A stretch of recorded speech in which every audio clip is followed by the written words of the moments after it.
Assalamualaikum warahmatullahi wabarakatuh. Selamat pagi, siang, sore, maupun malam semuanya. Perkenalkan nama saya Hamzah sebagai moderator yang akan memandu jalannya diskusi kelompok di hari ini. Pada kesempatan kali ini, kelompok kami akan mendiskusikan tentang eh, top 15 skills 2025 berdasarkan data dari World Economic Forum's Futures of Jobs Report. Dan adapun tujuan dari diskusi ini, yaitu kami akan memilih dan mengurutkan top 10 skill dari data tersebut, yang menurut kelompok kami yang paling penting dalam menghadapi dunia kerja di masa depan. Sebelum mulai diskusi, saya akan menyebutkan pembagian peran pada kelompok kami. Kami dari kelompok 7, saya sendiri Hamzah Abdillah dengan NPM 29 sebagai moderator yang akan membantu jalannya diskusi. Kemudian ada 5 peserta diskusi aktif, di antaranya ada Syaiha NPM 25, Fitri Syahwalia NPM 31, Syifa Ajahra NPM 41, Aisyah Kinasih NPM 47, dan Muhammad Rizky NPM 73. Serta ada notulen yaitu Jean dengan NPM 18 yang nantinya akan mencatat dan menyimpulkan hasil dari diskusi. Oke, mungkin saya akan menyebutkan mekanisme atau aturan singkat untuk diskusi ini. Nanti diharapkan para peserta bisa aktif menyampaikan pendapat, bisa saling menghargai juga pendapat satu sama lain, dan fokus pada topik yang akan dibahas. Dan oh iya, mungkin untuk nanti ketika mau berpendapat, boleh langsung on mic aja, dan untuk mempersingkat waktu, setiap pemilihan skill kita patok sekitar 4 menit.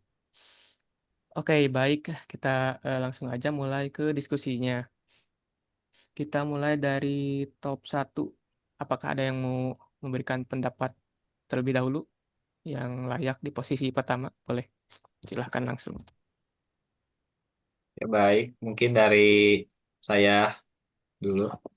Jadi menurut saya yang pertama itu bentar. Walaupun ini konteksnya untuk mencari kerja kan, tapi menurut saya eh, kita itu harus apa ya tahu dulu diri kita sendiri sebelum kita menguasai skill-skill lainnya. Jadi menurut saya itu yang top satu itu motivation and self awareness. Kenapa? Karena dengan ini tuh kita mengetahui diri sendiri dan kita tuh punya motivasi eh, alasan untuk kita bekerja dan itu tuh sangat dibutuhkan agar pekerjaan kita tuh efektif. Mungkin menurut saya makanya itu jadi top satu. Oke, ada pendapat yang lain? Boleh. Untuk sementara ada di motivation dan self awareness. Boleh yang lain jika ingin menyanggah. Menurut saya, kayaknya analytical thinking gak sih? Karena di analytical thinking itu ngajarin kita gimana cara untuk mencari kerja. Karena kan di dunia kerja itu pasti nanti bakal ada permasalahan ataupun suatu pekerjaan yang harus kita selesain. Jadi dengan analytical thinking ini kita dapat nyelesainnya itu dengan lebih efektif dan dapat hasil yang lebih bagus lagi.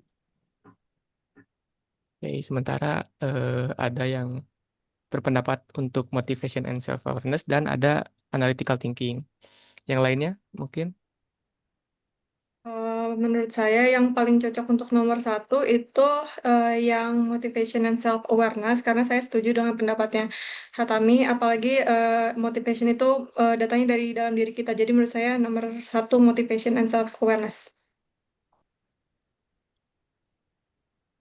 Oke, motivation dan self awareness ada 2.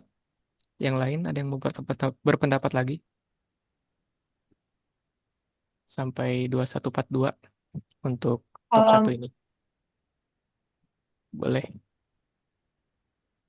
Boleh saya kira sih. kalau dari kalau dari saya sendiri, saya lebih setuju nomor satu tuh analytical thinking karena eh, analytical thinking seseorang. Misal, seseorang ini dia semangat melakukan sesuatu, tapi kalau misalnya dia semangat mengerjakan pekerjaannya dia, tapi dia mengambil keputusan yang salah itu, menurut saya hasilnya malah nggak efektif dan efisien juga. Dalam dunia kerja tuh biasanya perusahaan membutuhkan orang yang mampu menganalisis masalah, memahami data, juga mencari solusi yang efektif. Jadi bukan hanya soal punya motivasi tinggi, tapi juga bagaimana seseorang ini menggunakan logika dia tuh, logika pemikiran dan analisisnya untuk menghasilkan keputusan yang tepat. Jadi menurut saya pilihan pertama itu yang lebih cocok itu analytical thinking.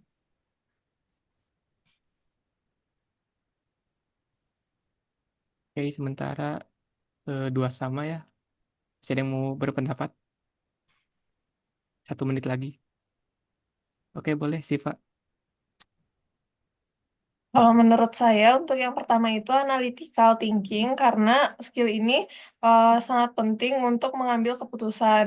Eh, karena kita tuh harus berpikir logis dan bisa problem solving gitu. Dalam mencari penyebab masalah, terus kita harus menentukan solusi yang paling efektif. Jadi menurut saya, walaupun kita punya motivasi, tapi untuk di dunia kerja itu lebih penting analytical thinking karena kita perlu berpikir untuk menyelesaikan masalah kayak gitu. Oke, jadi untuk analytical thinking ada 3 suara. Mungkin waktunya tinggal 30 detik lagi yang motivation and self awareness. Apakah ada yang mau berpendapat apa setuju dengan analytical thinking? Oke, mungkin aku ingin masuk.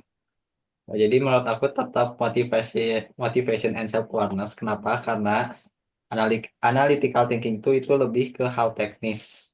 Sebenarnya kayak kita butuh apa?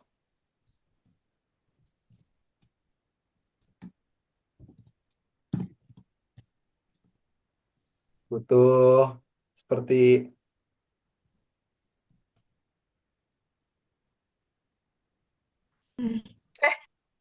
Ya sih, Pak. Apa kan? Eh, udah record. Kan tadi udah ada Oh, udah. recording in progress. Lanjut aja nanti di kata awalnya. Coba tadi. Oke, terima kasih Siva atas tanggapannya. Jadi ya untuk analytical thinking ada 3 suara ya karena waktunya udah habis kita pilih mayoritas yang 3 suara ada di analytical thinking. Oke, baik, selanjutnya di yang top kedua ada yang mau berpendapat.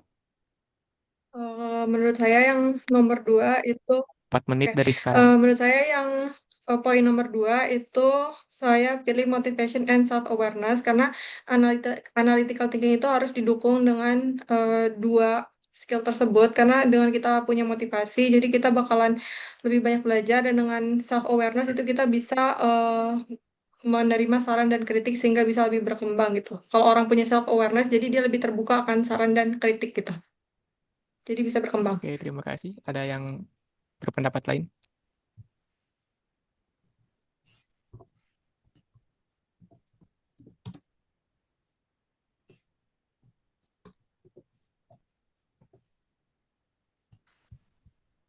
Apakah setuju dengan motivation and self awareness atau ada pendapat yang lain?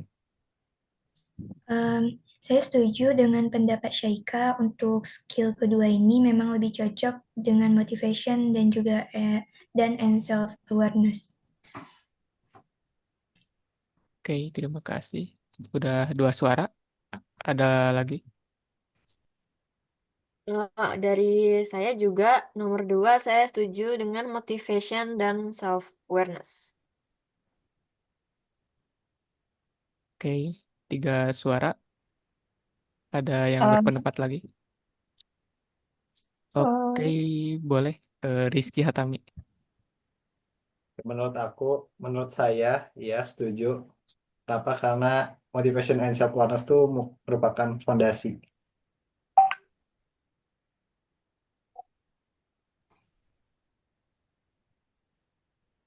Oke, ada yang Siva tadi? Saya juga setuju dengan yang kedua itu motivation and self-awareness. Oke, karena semua setuju ya. Jadi di top 2 ada di motivasi dan self awareness. Oke, lanjut ke top 3. Ada yang mau berpendapat? Menurut saya, yang skill yang cocok untuk di top 3 itu ada resilience, flexibility, dan agility. Karena di dunia kerja itu kan akan banyak sekali tantangan. Jadi orang tuh harus punya resilience supaya dia bisa bertahan dan mencoba terus walaupun gagal. Nah, sementara flexibility dan agility itu membantu untuk beradaptasi di lingkungan kerja sehingga bisa bekerja sama secara tim, menyesuaikan dengan sistem pekerjaan dan hal-hal lainnya yang berhubungan dengan flexibility dan agility. Oke, terima kasih Seika atas pendapatnya. Ada yang mau berpendapat lagi untuk top 3?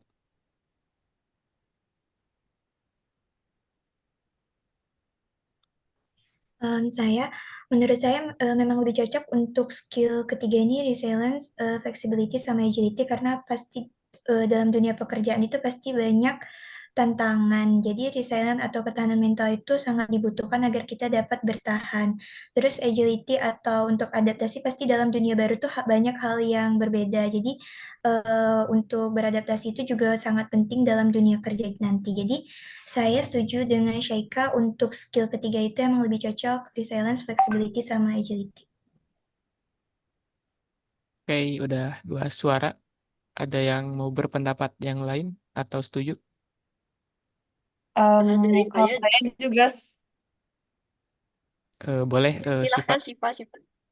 Oke, kalau dari saya juga setuju dengan resilience, flexibility, dan agility untuk yang ketiga, karena menurut saya orang yang bisa bertahan dan cepat menyesuaikan diri itu bakal lebih mudah berkembang di dunia kerja maupun dimanapun dia berada gitu.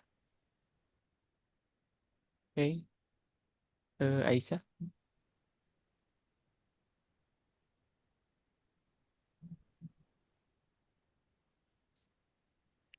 Apakah ada yang mau berpendapat lagi?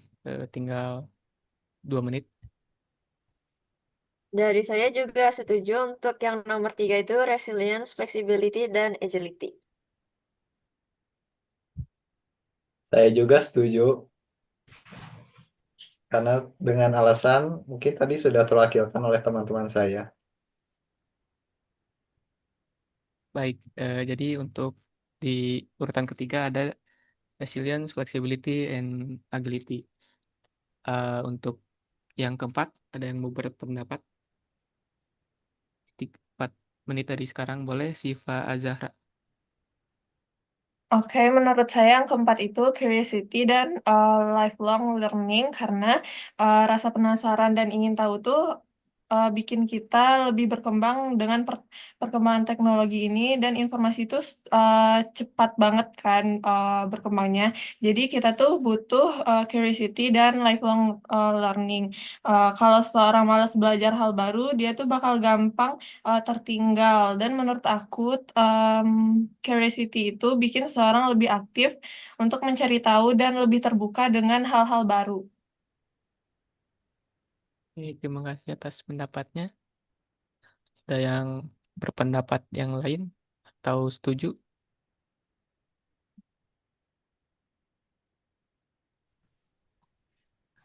Saya juga setuju dengan pendapat dari Shiva. Jadi untuk skill keempat ini memang lebih cocok untuk curiosity and long learning karena udah dijelaskan sebelumnya di dunia kerja itu kan perkembangan teknologi semakin pesat, terus kebutuhan dunia kerja itu atau perusahaan itu juga semakin meningkat. Jadi sangat penting untuk kita itu untuk meningkatkan skill kita agar kita tuh tidak tertinggal dan tetap dibutuhkan di dunia kerja itu. Jadi memang lebih cocok untuk skill keempat itu curiosity and lifelong learning. Oke, baik. Udah 2 suara untuk curiosity. Ada pendapat yang lain? Boleh, Aisyah Kinasi. Oke, dari saya nomor 4 ini menurut saya lebih cocok itu empathy and active and active listening. Karena saya tuh ngelihat dari urutan 1, 2, dan 3-nya itu udah fokus ke pengembangan dan skill diri sendiri. Nah, yang pertama itu kan ada analytical thinking, itu untuk menyelesaikan masalah, terus motivation dan self-awareness itu buat pengembangan diri kita, dan ada resilience, flexibility, dan agility untuk menghadapi perubahan dan beradaptasi. Namun di dunia kerja itu kita nggak hanya bekerja secara individu, tapi kita juga harus bekerja dalam tim. Nah, bekerja dalam tim itu kita harus memahami individu-individu yang ada di dalam tim tersebut. Makanya, menurut saya, empati dan active listening ini merupakan pelengkap penting setelah tiga skill top utama yang sudah kita tetapkan tadi. Curiosity dan lifelong learning itu emang penting untuk menambah pengetahuan, untuk membuat kita tuh penasaran terus tentang ilmu pengetahuan terbaru. Tapi tanpa empathy dan active listening tuh seseorang bisa kesulitan menyampaikan ide, menyampaikan ilmu pengetahuan yang sudah kita pelajari. Terus kita juga kesulitan dalam memahami kebutuhan tim, kesulitan memahami dan menerima sudut pandang orang lain. Menurut saya begitu. Oke, terima kasih Aisyah Kinasih. Jadi ada opsi baru ya, ada empathy and active listening. Ada yang mau berpendapat lagi? Oke, menurut saya setuju sama Aisyah Kinasih, yaitu empathy and active listening. Kenapa? Karena yang curiosity itu menurut saya harus diseimbangi dengan eh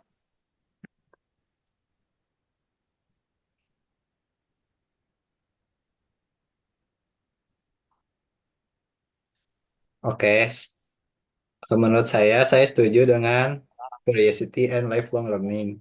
Karena yang bagian empathy and active listening ini sebenarnya kita udah bisa cukup apa ya tutupi dengan yang bagian flexibility alias dengan apa ya kemudahan kita dalam beradaptasi. Oke, terima kasih atas tanggapannya. Untuk sementara ada 2 suara untuk curiosity dan ada 2 suara untuk empati. Apakah ada yang mau berpendapat lagi? Oke, kalau menurut saya yang nomor 4 itu lebih cocok curiosity and lifelong learning. Karena kalau misalkan sama kayak yang Hatami bilang tadi, dia kan bilang kalau misalnya apa tuh yang bisa diwakili sama flexibility. Nah, sementara eh, apa ya, menyesuaikan diri dengan tim itu kan juga termasuk flexibility. Jadi menurut saya lebih penting untuk kita punya rasa penasaran dan keinginan untuk belajar. Karena kalau misalkan dari kitanya aja udah nggak ada keinginan untuk belajar, kita nggak akan bisa bertahan di industri yang kita tekuni.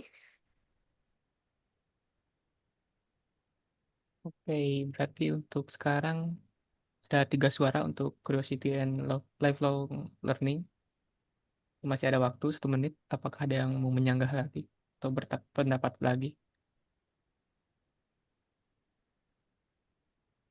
Atau jika tidak ada, dianggap yang mayoritas kita pilih.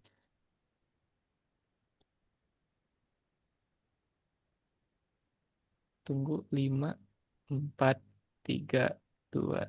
Oke, kita anggap curiosity and lifelong learning untuk di posisi keempat. Untuk posisi kelima ada yang mau berpendapat? 4 menit dari sekarang ya, boleh.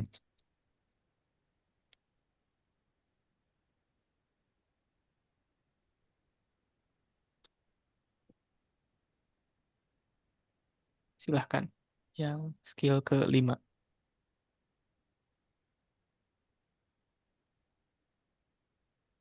Boleh Aisyah Kinasih.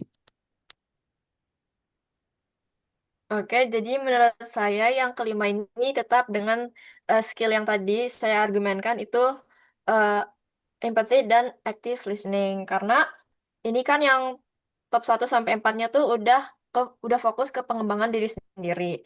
Nah, jadi ilmu yang sudah kita dapat, skill yang udah kita dapat itu eh harusnya ada baiknya kita tuh mendengarkan kebutuhan juga dari orang lain. Jadi skill dan pengetahuan yang kita dapat itu dapat relevan dengan kebutuhan lingkungan kita sekitar. Jadi kalau misalnya kita cuma belajar dapat pengetahuan tapi kita nggak tahu apa nih kebutuhan lingkungan sekitar kita ini, ilmu pengetahuan yang kita dapat ini menurut saya kurang berdampak sama lingkungan kita. Jadi empati dan active listening ini berguna banget buat kita memahami kebutuhan orang, mendengarkan orang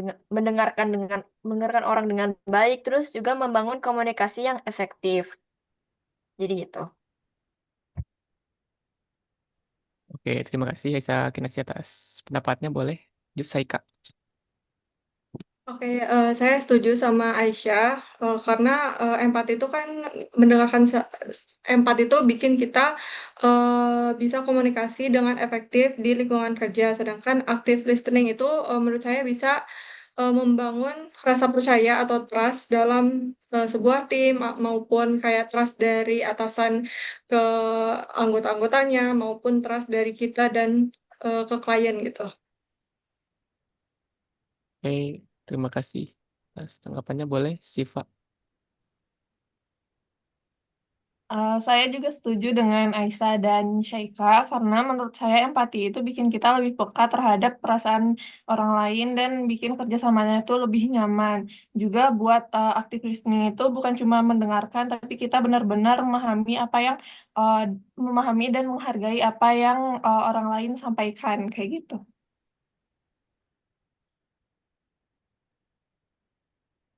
Oke, Hmm. thank you tanggapannya. Boleh, Fitri. Saya juga sepakat dengan rekan yang lain itu Syifa, Syaika, dan juga Kinan karena kan kita dalam dunia kerja itu terkadang kita juga berkelompok. Jadi empati itu sangat dibutuhkan dalam menyelesaikan masalah. Jadi nggak harus eh, menyelesaikan masalah itu empati itu terkadang juga harus diikut sertakan. Terus active listening sudah saya sebutkan sebelumnya juga kan kita terkadang dalam dunia kerja itu berkelompok. Jadi active listening itu sangat dibutuhkan untuk menghargai pendapat rekan kerja kita.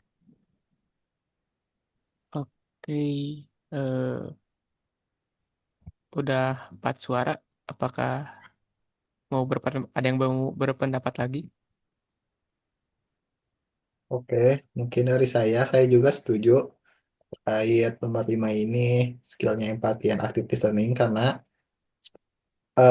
skill ini tuh bisa mengcover etika dalam dunia kerja. Karena dengan adanya empati, saat kita ada permasalahan antara harus memilih pekerjaan ataupun ah, misalkan perusahaan kita ini tidak etis, di sini tuh kepribadian kita tuh berperan penting apakah kita akan mengikuti perusahaan ataupun eh, apa ataupun berempati dengan dampaknya kepada masyarakat dari perusahaan itu tersebut. Oke, dari semua peserta diskusi setuju ya untuk urutan kelima ini ada di empathy and active listening. Oke, boleh lanjut ke urutan keenam. Eh, dimulai dari 4 menit dari sekarang. Boleh.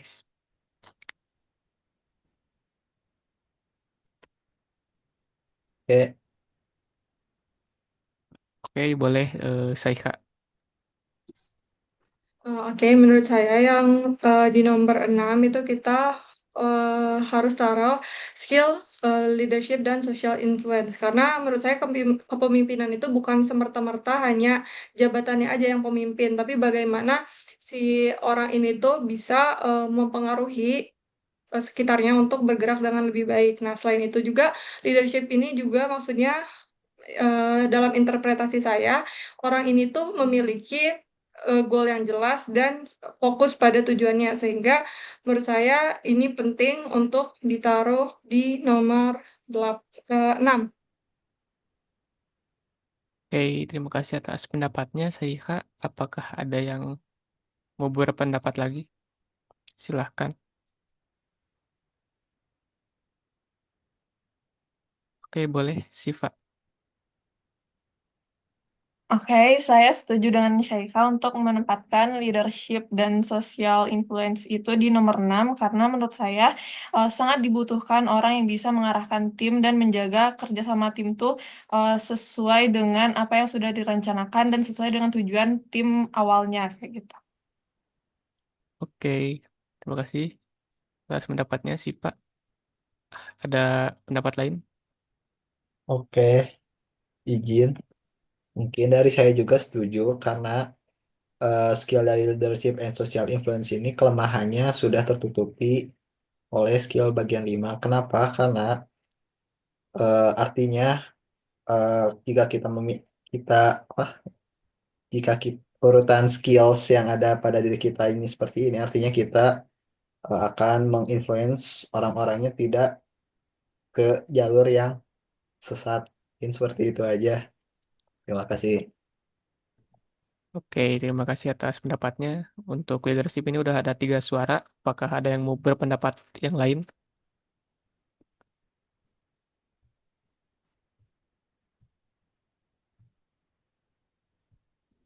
Boleh, Aisyah Kinasi.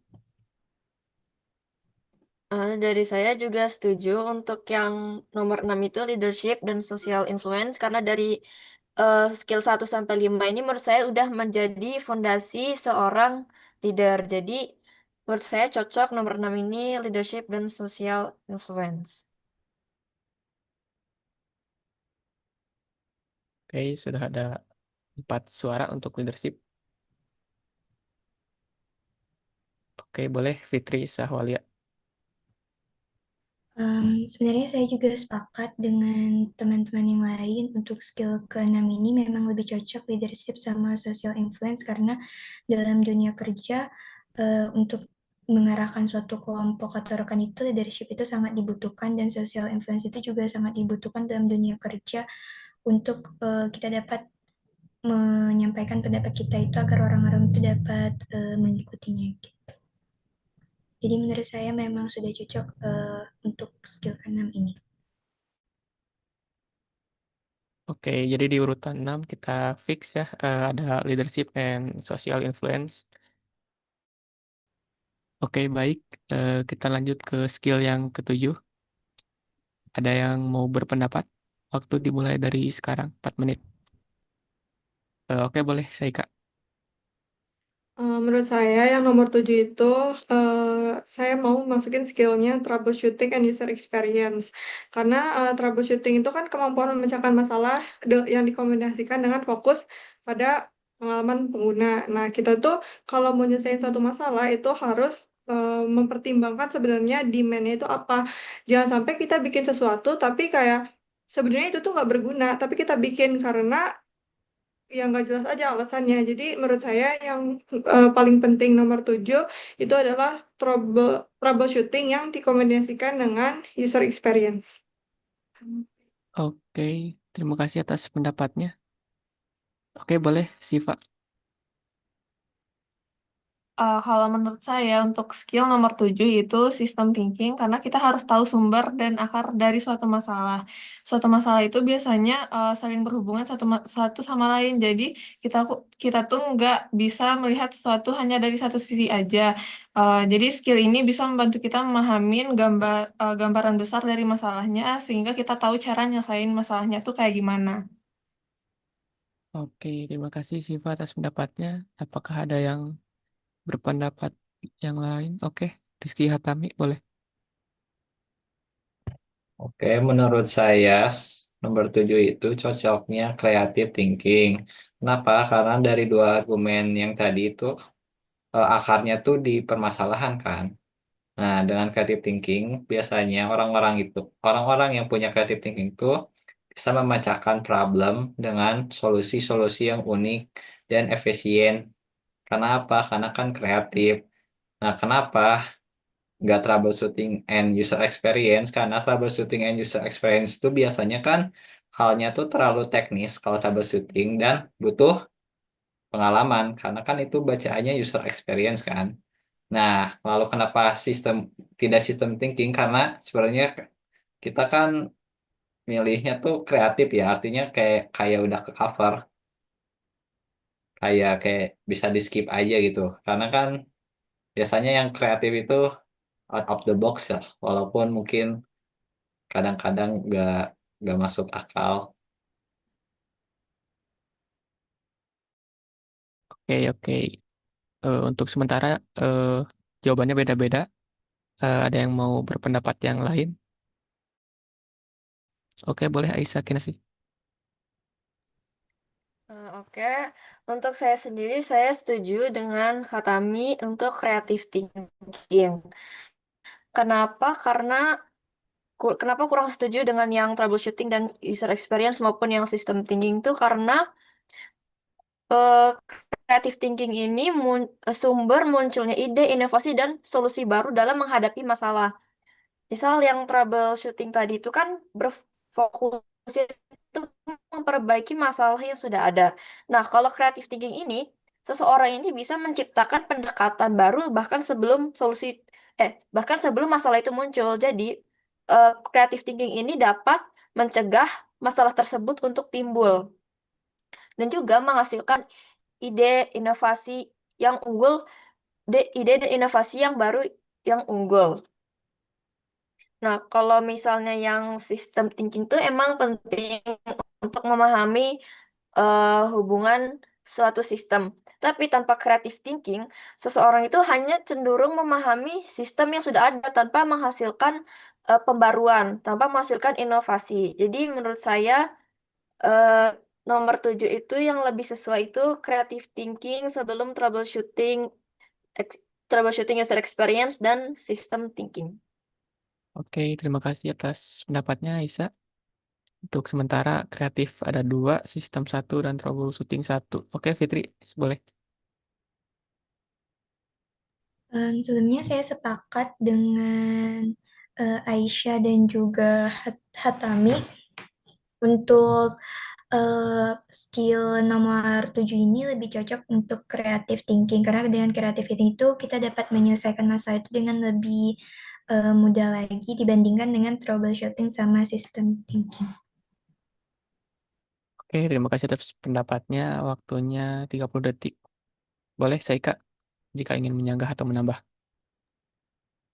Kalau menurut saya troubleshooting itu maksudnya kalau masalahnya udah ada di lapangan, misalkan ada demand kita tuh susah dalam pendataan rumah sakit, makanya kita bikin web rumah sakit. Nah, tapi di webnya itu kayak ditambah-tambahin banyak hal sehingga aplikasinya jadi berat. Nah, maksudnya troubleshooting yang fokusnya ke user experience itu adalah kita menyelesaikan masalahnya tuh yang intinya dulu gitu. Kalau misalkan menurut saya creative thinking itu dibatasi dengan user experience. Jadi jangan sampai kita terlalu kreatif tapi malah nggak menyelesaikan masalah, malah nambah-nambahin fitur yang mungkin sebenarnya nggak perlu kayak gitu.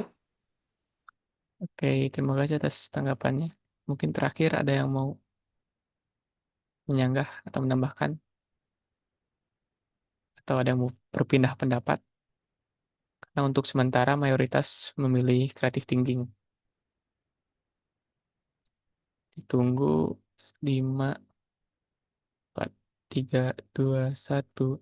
Oke, kita pilih yang mayoritas ya, yaitu creative thinking. Kita ambil creative thinking di nomor 7. Kita lanjut ke nomor 8. Ada yang mau berpendapat? 4 menit dari sekarang.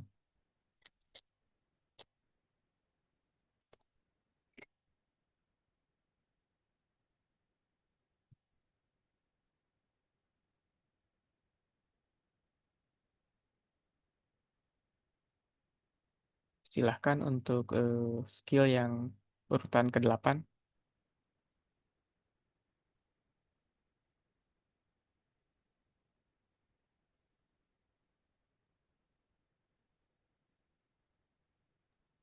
Oke, mungkin izin boleh dari saya. Yang 8 itu menurut saya yang penting itu quality control. Karena kenapa? Karena walaupun kita udah punya semua skill yang tadi telah diurutkan, kalau pada akhirnya hasil dari kerja keras kita itu tidak kita cek kembali, misalkan ada bug mungkin di sistem atau ada permasalahan etika, itu pada akhirnya pekerjaan kita itu bakal sia-sia. Karena kenapa? karena pekerjaan ini tuh apa ya, sangat bergantung eh, pada pa- pada masyarakat lah. Intinya tuh kalau kita udah gak dapat kepercayaan masyarakat, maka kita tuh mungkin udah gak dapat pekerjaan lagi. Karena kan pekerjaan tuh rata-rata berhubungan erat dengan permasalahan yang ada di masyarakat. Mungkin segitu aja. Oke, terima kasih atas pendapatnya. Oke, boleh Fitri Sahwalia.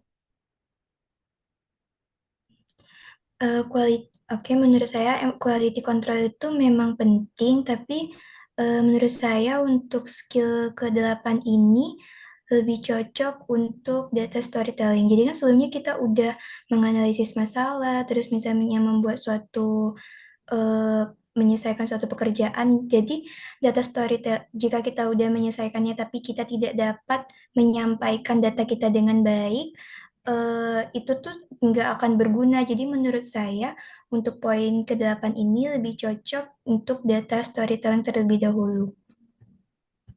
Oke, terima kasih atas pendapatnya. Mungkin ada yang ingin menambah ataupun menyanggah dengan pendapat lain. Oke, mungkin dari aku izin menambahkan. Jadi sebenarnya maksud quality control ini tuh sebenarnya gak hanya dari produk akhir, tapi di setiap tahapan dalam pekerjaan. Jadi data storytelling juga sebenarnya ini tuh bisa kita kontrol juga kualitinya. Gitu aja sih mungkin dari aku. Jadi kayak sebenarnya quality control ini tuh mencakup semua skill sih yang sifatnya teknis. Mungkin seperti itu. Oke, terima kasih atas sanggahannya. Mungkin ada yang berpendapat lain atau setuju dengan siapa. Oke, saya Kak. Boleh. Kalau menurut saya yang nomor 8 ini lebih cocok yang tadi saya mention itu troubleshooting dan user experience. Karena menurut saya kita harus menghasilkan sesuatu yang benar-benar berdampak gitu ke masyarakat. Jadi sebelum kita cek kualitinya, kita tuh harus tahu dulu, kita tuh harus punya rencana dulu apakah nanti tuh sesuatu yang kita buat itu beneran berguna atau enggak. Nah, baru abis itu, baru setelah di launch, di enggak sih harusnya quality control dulu, tapi anyways maksudnya sebelum quality control kan kita harus konsepin dulu. Nah, si troubleshooting sama user experience ini menurut saya itu tuh tempatnya itu untuk di pengonsepan. Jadi kita harus memperkirakan apakah aplikasi atau hal yang kita buat, produk yang kita kembangkan itu tuh bakal menyelesaikan masalah user atau enggak gitu. Thank you. Oke, terima kasih. Ada yang mau berpendapat lain? Tinggal sedikit. Boleh Aisyah Kinasih. Kalau dari saya sendiri, saya pribadi milih quality control untuk nomor 8 karena kalau dibandingkan dengan data storytelling itu, eh, jadi yang udah sempat disinggung sama Hatami, quality control itu juga mengkontrol quality dari penyampaian storytelling data tersebut. Jadi kalau misalnya kita menyampaikan informasi dengan menarik dan penyampaiannya bagus, berarti nanti tuh audiens tuh bakal mengerti mengerti kita dan juga mengontrol kualitas dari si datanya itu. Jadi kalau misalnya datanya kurang kurang berkualitas, kurang bagus, maka hasilnya juga kurang bagus. Sedangkan kalau misalnya troubleshooting itu saya kurang setuju karena troubleshooting itu lebih berfokus memperbaiki masalah setelah terjadi. Sedangkan kalau quality control ini mencegah kesalahan sejak awal. Jadi saya pilih quality control dulu sebelum troubleshooting dan juga data storytelling. Oke, terima kasih atas pendapatnya. Untuk data quality control udah ada 2 suara. Apakah ada yang mau menyanggah terakhir mungkin? Jika tidak akan kita ambil quality control. Oke, boleh sih Pak.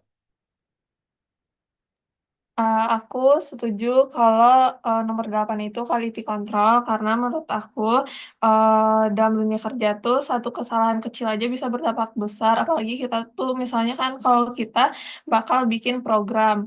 Nah, itu pasti banyak user yang memanfaatkan program itu, menggunakan program itu. Jadi kita harus ngecek benar-benar ngecek supaya nggak ada terjadi kesalahan sedikit pun.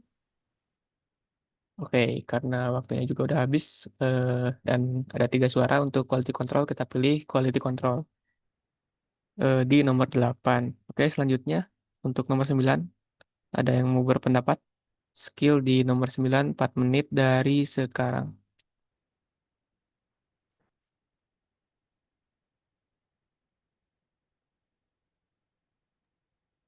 Kalau menurut saya yang nomor 9 itu lagi-lagi troubleshooting and user experience. Assuming kalau misalnya udah quality control, berarti misalkan app-nya udah launch, artinya bisa dilihat apakah si apa ya program atau project ataupun apapun itu yang dikembangkan oleh kita tuh dampaknya gimana ke masyarakat. Nah, kalau misalkan memang ada yang kesalahan atau ketidaksesuaian, maka itu bisa diperbaiki dengan skill ini gitu. Oke, terima kasih atas pendapatnya. Ada yang mau berpendapat lain? Oke, boleh Siva Azahra. Untuk nomor 9, aku juga setuju dengan Syaika untuk menempatkan troubleshooting dan user experience itu di nomor 9. Karena menurut aku, uh, suatu teknologi itu bisa kurang maksimal kalau user experience-nya tuh buruk dan sulit dipahami oleh pengguna. Karena yang menggunakan sistem yang kita bikin tuh kan pengguna, jadi kita harus memastikan kalau penggunanya bisa memakai sistem itu dengan mudah. Oke, terima kasih atas pendapatnya. Ada yang mau berpendapat yang lain? Masih ada 2 menit.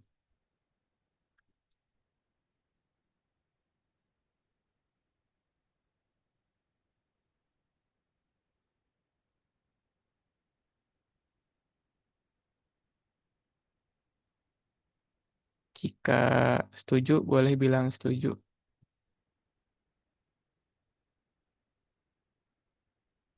Oke, boleh Aisyah Kinasi.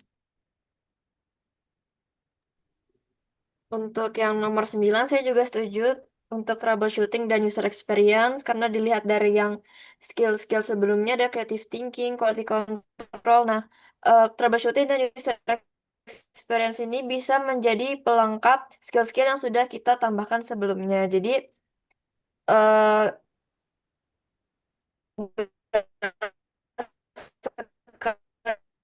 sekedar memiliki ide kreatif tanpa punya skill memperbaiki dan menyempurnakan hasil akhir dari produk yang kita buat tersebut. Oke, terima kasih atas pendapatnya. Untuk troubleshooting udah ada 3 suara. Apakah yang lain ingin menyanggah atau setuju ataupun Eh, saya menambahkan? saya juga setuju mod. Oke, terima kasih. Saya sepakat dengan rekan-rekan sebelumnya. Oke, karena setuju ya. Untuk 9 kita ambil skill troubleshooting and user experience. Oke, terakhir untuk di posisi ke-10 kita mau milih apa? 4 menit dari sekarang. Oke, boleh Fitri Sahwalia. Sebenarnya tadi kan udah dibatin sih yang ini, tapi menurut saya sepertinya untuk skill 10 ini sistem thinking cocok karena kan di sistem thinking ini kita tuh kemampuan untuk melihat gambaran besarnya. Sebelumnya itu kan udah teknis, udah detail teknis, hubungan antar manusia, terus skill yang untuk merekatin semua dari poin-poin sebelumnya itu cocoknya untuk sistem thinking. Oke, terima kasih atas pendapatnya. Ada yang berpendapat lain? Oke, oke boleh. Eko dulu saja. Oke, boleh Saika. Saya juga tadi kayaknya ada yang sedikit kelewat. Menurut saya seharusnya sehabis creative thinking itu technological literasi dulu, terus quality control sama troubleshooting turun jadi 9-10. Karena kita lihat quality control dan troubleshooting itu bicaranya sangat-sangat teknis, sementara kita itu technological literasi yang dasar aja, yang kayak Docs, Word, Microsoft Excel yang biasanya dipakai sehari-hari itu belum disebut. Jadi menurut saya seharusnya quality control dan troubleshooting turun ke 9-10, terus nomor 8-nya technological literacy. Oke, mungkin ada pendapat dari Saiha kalau technological literacy ini naik di ke-8 dan sisanya turun. Apakah ada yang mau berpendapat yang lain tetap di posisi ini apa memasukkan technological literasi ke-8? Boleh?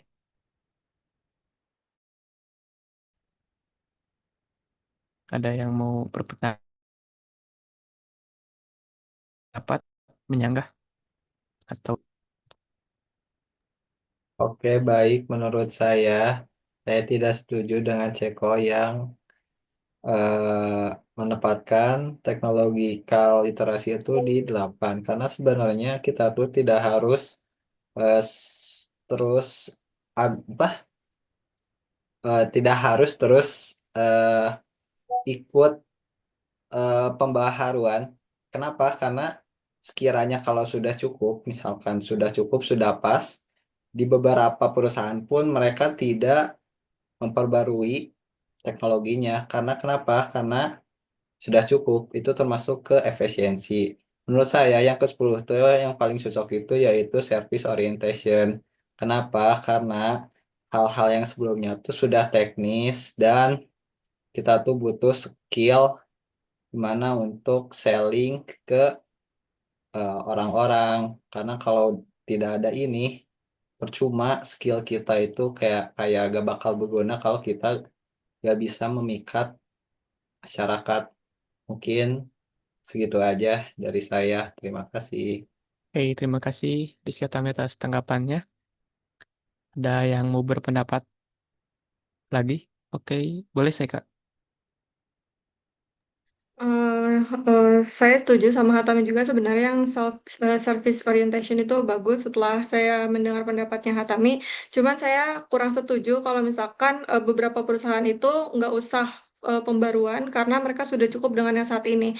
Menurut saya itu sangat tidak berkelanjutan nantinya, karena sekarang saja sudah semua sistem digitalisasi. Nah, dan dunia seperti ini tuh, dunia teknologi itu akan selalu maju. Jadi dia kan nggak akan bisa mundur. Nah, lama-kelamaan teknologi yang dipakai sekarang itu akan ketinggalan, akan ditinggalkan. Jadi menurut saya tetap perusahaan itu harus selalu tahu technological literasi kalau mau survive di dunia ini. Oke, terima kasih atas tanggapannya. Mungkin tadi Aisyah Kinasi mau menambahkan. Oke, untuk yang tadi, sebentar.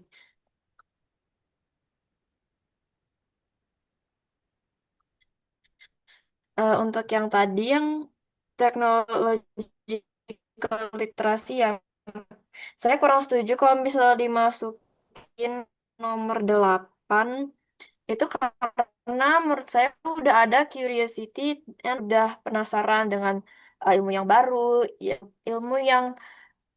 ilmu teknologi apapun itu yang sedang terjadi di lingkungan kita tuh udah pasti kita bakal cari tahu, dan jadinya kita tahu tentang teknologi, ilmu dan terbaru. Jadi udah ada curiosity itu pasti dia selalu ingin tahu, selalu ingin belajar. Jadi menurut saya untuk memasukkan technological literacy itu menurut saya kurang menjadi prioritas karena sudah ada curiosity dan lifelong learning. Terus untuk yang nomor 10 itu menurut saya yang sesuai menurut saya adalah in environmental stewardship. Karena eh, ya stewardship dibanding system thinking, karena produk yang kita hasilkan itu nggak hanya berdampak untuk kita seorang. Produknya nggak hanya bermanfaat untuk kita seorang, untuk benefit kita masing-masing, tapi kita harus memastikan manfaat dan dampaknya dan keberlanjutannya di masa depan. Jadi produk yang kita hasilkan ini harus menjaga sustainability dan memiliki tanggung jawab terhadap lingkungan. Jadi environmental stewardship ini jika kita terapkan akan memiliki dampak yang luas menyangkut masa depan masyarakat dan dunia juga secara keseluruhan. Jadi dari skill 1 sampai 9 itu sudah teknis, sudah tentang diri kita sendiri, dan menurut saya yang ke-10 itu berfokus untuk masa depan kita dan lingkungan sekitar kita. Oke, terima kasih atas tanggapannya. Rizky Hatami, izin boleh? menambahkan karena menurut saya yang Kinasih katakan tuh sebenarnya sudah ke cover oleh skill quality control sama empathy. Jadi kayak itu tuh udah melengkapi kekurangan dari misalkan perusahaan itu tuh apa ya kayak intinya tuh kayak misalkan akan berdampak negatif ke lingkungan ataupun ke masyarakat itu tuh sudah tercover. Mungkin itu tambahan sedikit saya dari saya. Oke, terima kasih atas tanggapannya. Boleh, Saiha. Saya setuju dengan Kak Tami, kalaupun misalnya teknologi literasi nggak masuk, saya lebih setuju untuk nomor 10 itu service orientation, karena benar selain kita juga perlu mengembangkan produk kita dengan sebaik-baiknya, itu kita harus jago juga memasarkannya, karena kalau misalnya kita nggak jago memasarkan, jadinya nantinya malah produknya tuh terbuang sia-sia dan perusahaan kita nggak akan bisa berjalan untuk waktu yang lama. Oke, mungkin karena waktunya udah lebih juga. Di nomor 10, sistem thinking ada 1, service orientation ada 2, dan environmental stewardship ada 1. Mungkin ini untuk terakhir kita boleh voting aja ya. Mungkin yang setuju sistem thinking di 10 boleh raise hand. 5, 3, ada 1. Oke. Yang setuju service orientation boleh raise hand. Yang lain tuh 1, 2,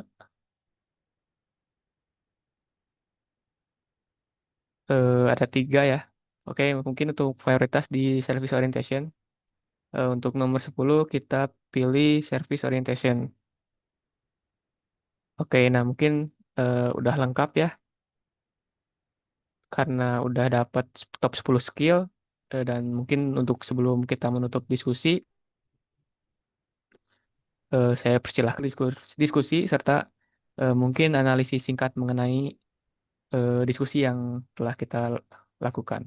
Boleh, pada Jan, dipersilahkan.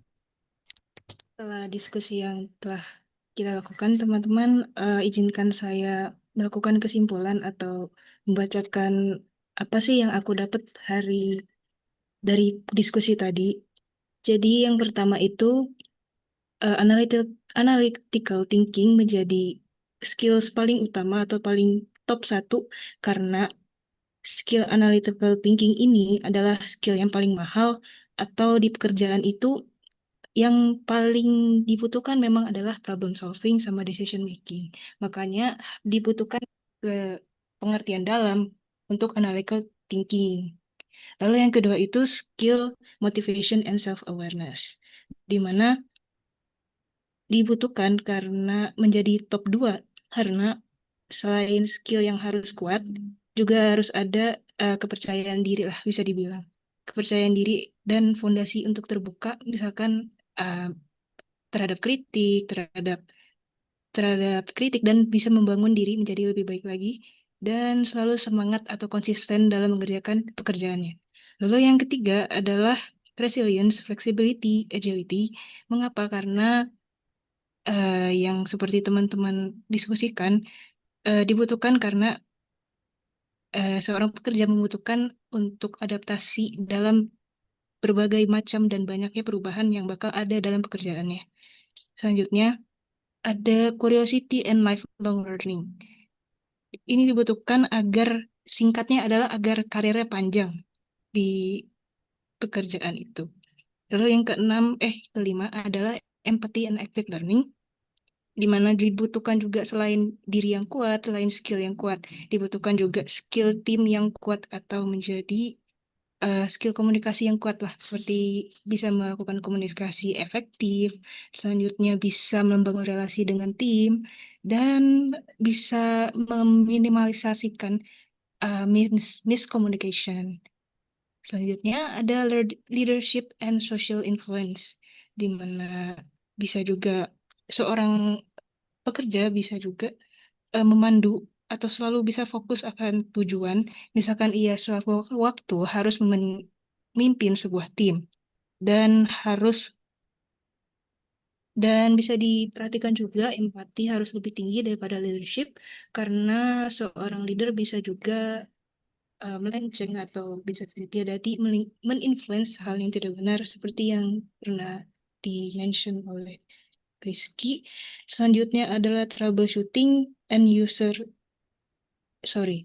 selanjutnya adalah creative thinking, di mana seorang pekerja harus memiliki solusi yang unik, punya inovasi-inovasi yang baru untuk disumbangkan kepada perusahaannya. Lalu yang kedelapan adalah quality control, di mana setiap tahap harus ngerti tuh idealnya gimana. Jadi produk yang dimiliki atau dihasilkan itu, misalkan kesalahan kecil, karena kesalahan kecil dalam produk bisa berdampak sangat besar. Jadi quality control itu penting juga, selain skill-skill sebelumnya. Selanjutnya ada troubleshooting and user experience, di mana ini dibutuhkan untuk mengerti calon pelanggan yang akan ditarik oleh yang akan menjadi penyempurna suatu produk. Selanjutnya, ada service orientation, yang pastinya selain sudah perfect nih produknya, harus juga bisa dipasarin, karena untuk memikat pelanggan-pelanggan. Selanjutnya, saya akan juga membahas tentang apa yang teman-teman tadi diskusikan dalam model penanganan konflik dan juga konflik dalam kelompok. Kalau konflik dalam kelompok yang tadi saya lihat, ada konflik kelompoknya yaitu perbedaan. Contohnya misalkan banyak sekali sih perbedaan ya. Contohnya di nomor 1 dan yang paling terbaru tadi nomor 10.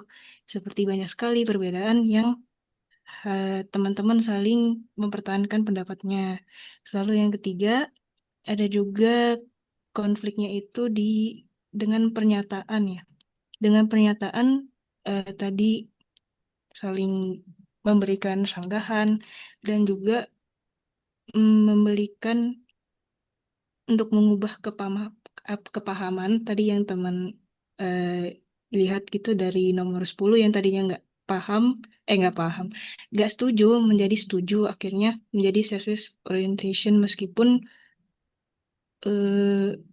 perlu juga ya kayak pendapat itu harus didengarkan juga sih, dan akhirnya mengerti sudut pandang orang lain. Dulu yang model penanganan konflik tadi yang saya lihat ada juga yang kompetitif, seperti yang selalu mungkin bisa dibilang mempertahankan pendapatnya terus dan ingin yang pilihan dia itu benar gitu untuk memenangkan konflik.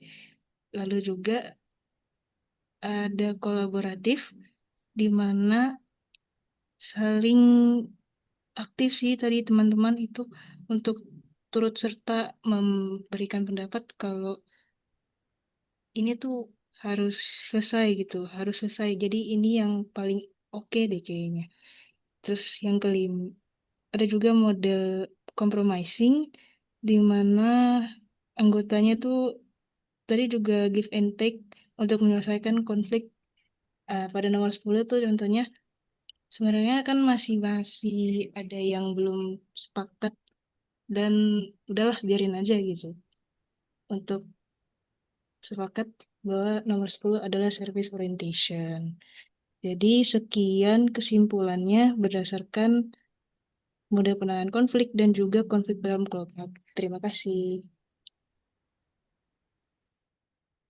Oke, terima kasih Jan atas hasil dan kesimpulan dari diskusi kita hari ini.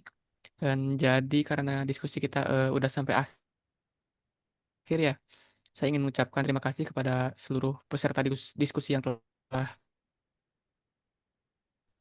aktif dan kepada notulen yang telah mencari hasil diskusi kita hari ini. Semoga diskusi kita hari ini bisa menambah wawasan kita terkait skill-skill tersebut untuk masa depan di dunia kerja dan bisa menjadi refleksi bagi kita untuk mulai mengembangkan skill-skill tersebut. Oke, mungkin sekian dari kelompok kami. Mohon maaf apabila ada kekurangannya. Wassalamualaikum warahmatullahi wabarakatuh.